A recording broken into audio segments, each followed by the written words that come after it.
I tried watching the new Purge. And? I got to that scene. I was dying laughing. Where'd you learn how to use that?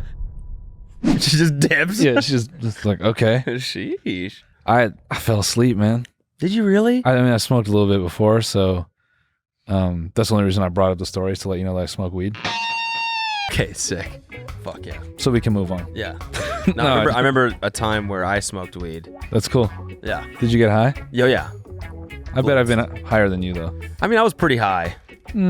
How high were you? Like really high. Like how high on a scale of like 1 to 10? Like 10. Okay, yeah, I was a 10 too. I was probably like 10.1 then. Yeah, I mean, if the scale went higher, I would be higher on the scale. But it then doesn't how go high higher. would you be? What? How high would you be? Depends how high the scale goes. If you put a number on it. Well, let's say 1 to what? 100. It'd be 100. Okay. I'd probably be 101 then. Well, the scale doesn't go that high. Yeah, but I like tip the scale. That's not really what that phrase means, but that's how high I am right now. Oh, okay, you're high right now. Yeah, I'm always high. Yeah, same. Always.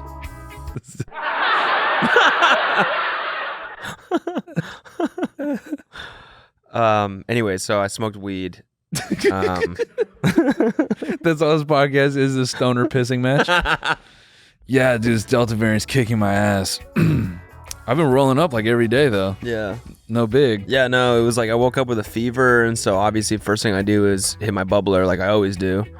And as I breathe it out, I cough, right? And I cough because I'm smoking pure oil, But right? Like keef.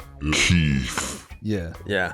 And so I'm smoking like just straight up like the strongest, most concentrated weed you possibly can. For sure. Right? And I'm dabbing it. Yeah. Right? Taking dabs. Yeah. So I finish my dab and I start coughing like I normally do because I'm smoking dabs. Yeah. And I realize this cough goes on for a little bit too long, which it normally does because of the dabs that I smoke. Yeah. And then I realize it's going on too long. And it was the COVID. That sucks. Yeah, so I had the munchies like super bad because I was so high. Right. But I couldn't leave the place because I thought I knew I had COVID. Yeah. Yeah, I've pretty much circumvented coughing and all that. I'm like literally the most progressive stoner on earth. No one knows that though. I've built like essentially like a neural network that taps directly into the marijuana leaf with small syringes, so I directly get the THC creation and then I needle it into my arm. Oh, you shoot up weed? I shoot up weed. Holy fuck. Yeah. All right, you win. Yeah, and then some days when I'm feeling crazy, like I'll just stick a needle in my lungs. Wow. Yeah. Of smoke? Of THC. It's like a drip method. It just drips directly into my lungs. Wow. Yeah. By the way, we got like... It doesn't really work. If you filled your lungs with fluid, that's pneumonia. Yeah, you would die. But that's why I want weed pneumonia. So like when I do cough it up, Yeah. weed. It's just weed water. Yeah. When I spit it out into my bong and light it, self-feeding system. So sick. Yeah, Dude. honestly. So anyways, fellow stoners, just want to let you all know, like I was high Yeah.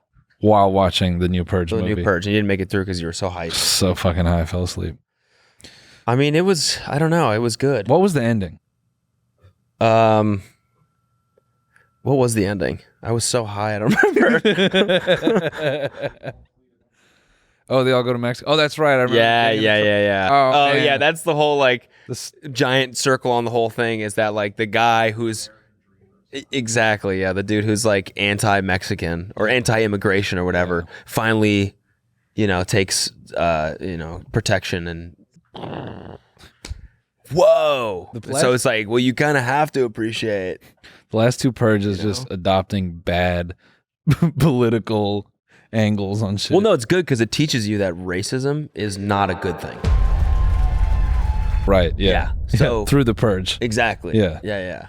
It would take. Yeah, that's all it takes is a sheer meltdown of all society and social construct to finally realize, oh, racism is bad. Yeah. Yeah, that's what the point of the movie is. It's for people to watch and finish and go, hun, Mexicans aren't that bad. That's what it's for. That's what they want people to do. And then each installment of the film after is just highlighting a different race of people. Yeah, exactly. Yeah. Chinese people aren't that bad. Yeah, you know what? I get it now. You know the next Purge is going to be like some pandemic shit. It's going to be some poor taste pandemic shit. Yeah. They're just waiting like a year or two. Yeah. In 3 years, oh man, the amount of pandemic concepts, it's just going to, everyone's going to be about it. Yeah, I know.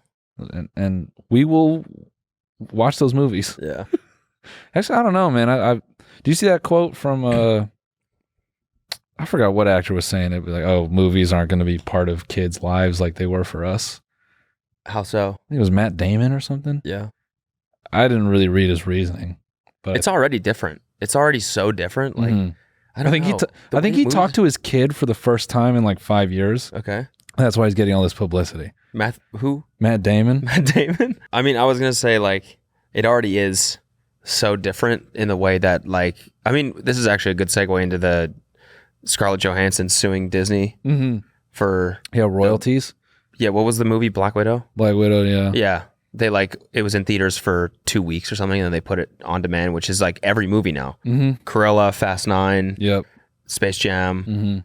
They're all, you can rent it for $20 online. And I think it'll just be like that forever. So there's not going to be like this big movie release, you know, period of 2 months where everyone goes out and sees it. Unless it's an A24 film.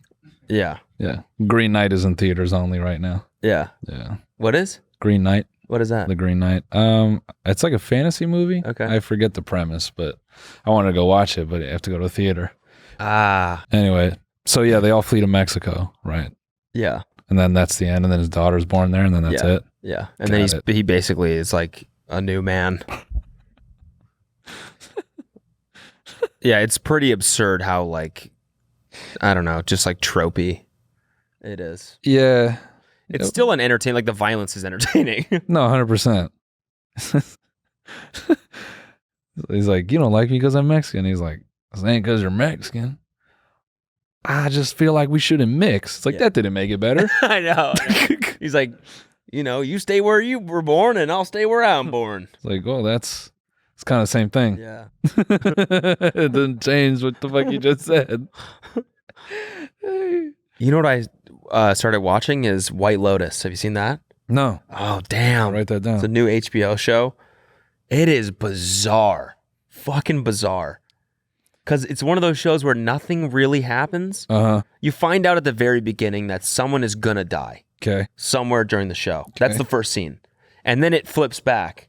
So you're watching this whole thing unfold knowing that someone is going to die at some point, but nothing happens.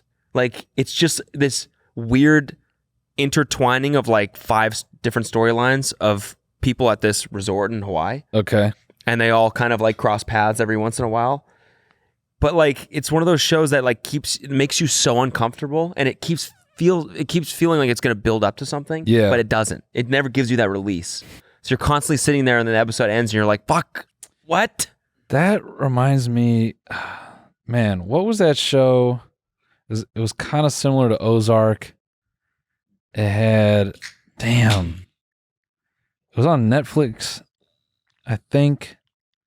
It's kind of similar. It was like some people staying at a vacation home and their brother owned a boating shack. Bloodline? Nearby. Yeah, Bloodline. Yeah, that shit slapped. I loved that show.